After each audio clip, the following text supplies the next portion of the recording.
live with my boyfriend, who is a teacher and works in a city about 15 minutes away from his job by train. He usually gets home around the same time every day, while I work from home.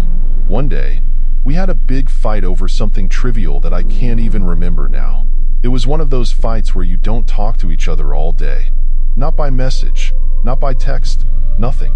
I was so angry at him that I didn't want to talk to him, or even see him. That afternoon, I was lying in bed working. It was a Tuesday, and I was pretty sure his class ended at 1 p.m. on Tuesdays, so he would get home around 2:30 p.m. or so. Around 1 p.m., I heard the front door open and close, and I thought, I guess he got home early today, because it wasn't unusual for him to skip the last class sometimes. So I didn't pay much attention. I was just mentally preparing for that awkward post-fight moment. I stayed in bed, working and waiting for him to come into the room to change his clothes. The bedroom door was closed, and I only had one earbud in, as I like to listen to relaxing music while I work. Even so, I could hear his heavy footsteps in the apartment. If we weren't in the middle of a fight, I wouldn't have been so worried about the awkwardness of the whole situation, and maybe I would have noticed how strange it was that his steps were so slow. I also would have realized that he was taking a long time in the living room, but I was too focused on the fight to think about any of that at the time. I just kept lying there, waiting for him. Finally, the bedroom door slowly opened, just a crack. I turned my head toward the door and prepared my awkward, "We've been fighting for 24 hours, smile." But the door didn't fully open. That's when I saw a woman's hand with long, red nails holding the doorknob. The person on the other side slowly closed the door, just as slowly as they had opened it, without entering the room. At that moment, I jumped out of bed, took out my earbuds, and stood there for a few minutes, unsure of what to do, realizing something was very wrong. My senses were on high alert, and I thought, could it be his mom or his sister? Or maybe the landlord? For some reason, I concluded that it must have been his mom or sister. So I opened the bedroom door and went to the living room, very scared. But there was no one there, and the room had a strong smell of women's perfume. Then I started thinking that neither his mom nor his sister had a key to the house, and they had never come here before. The landlord had also never entered without asking for permission.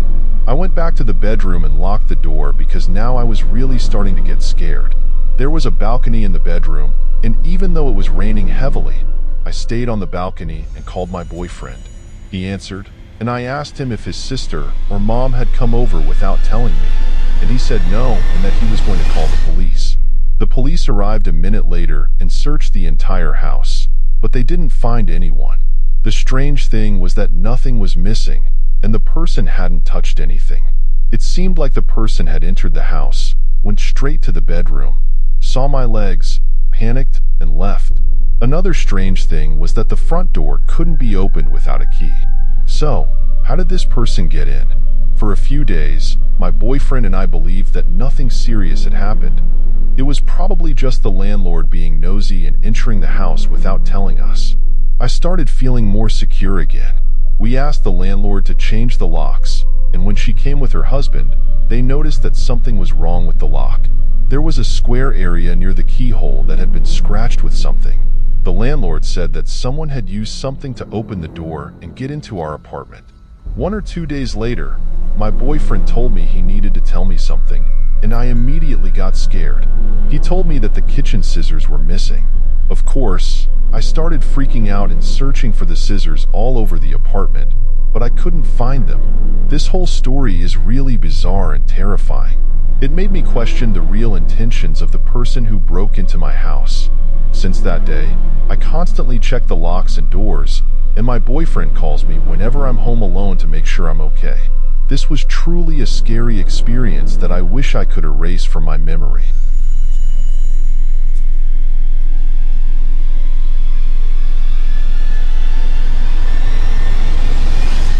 When I was 10 years old, I was downstairs watching TV late at night with my mom and sisters. Everyone decided to go to bed, and I ended up staying downstairs alone. A little while later, I started to fall asleep when suddenly someone began banging on the door really hard. So hard that it startled me. I just sat there, not knowing what to do, staring at the door as if my life depended on it. My dog was lying next to me, and he also froze in shock, just like I did. He didn't bark or move, which was strange because he always barked at the door. The banging continued, and to me, it felt like it lasted for 5 minutes. I looked at my dog, and I think because I moved, he finally decided to get up and run toward the door. But he didn't bark. He just shook his head, confused. I finally gathered the courage to snap out of my shock, stood up, and opened the blinds to see who was at the door. It was a young woman, maybe 20 or 25 years old. I'm not sure exactly. She was blonde, white, and covered in blood. Her shirt was torn, and her hair was all messed up. My first thought was that she had been beaten or had an accident, so I decided to open the door to help her. As soon as I unlocked and started to open the door slowly, my mom appeared out of nowhere, slammed the door shut, and locked it. I had no idea she had come downstairs and was behind me, and I was so focused on the woman at the door that when my mom shut it, it finally clicked for me that I shouldn't open the door to strangers in the middle of the night. My mom put her hand on my shoulder and moved me away from the door. She yelled, asking who was at the door, and the woman on the other side yelled back. She said her boyfriend had beaten her, and that she lived across the street. We lived in a townhouse at the end of a cul-de-sac, and our block was at the end of the curve. The house the woman pointed to was far from ours. My mom asked her name, and it was something like Bethany or Stephanie. I'm not sure exactly. I noticed that my mom hesitated to open the door, but after the woman screamed for help, my mom opened it. She stepped outside and left the door slightly open.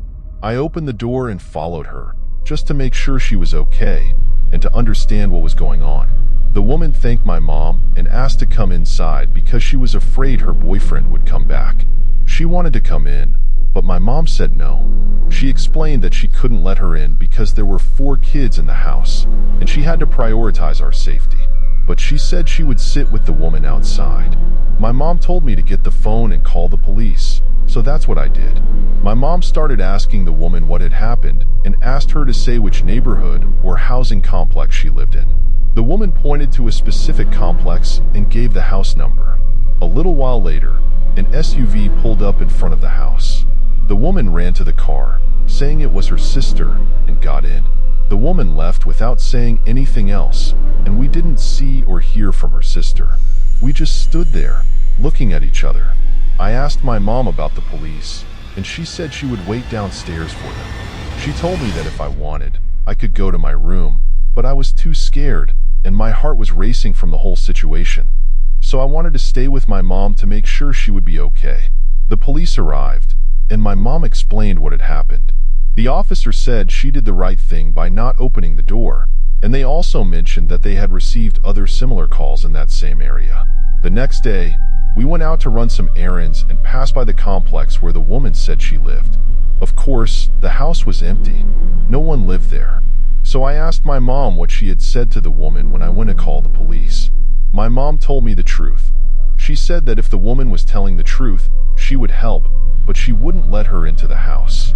And if she tried to get in again, she would kick her out and leave her alone. And if she tried to hurt her or her kids, she would do something much worse than what the boyfriend had done to her. My mom said she would kill the woman. The woman got nervous and thanked her for the help.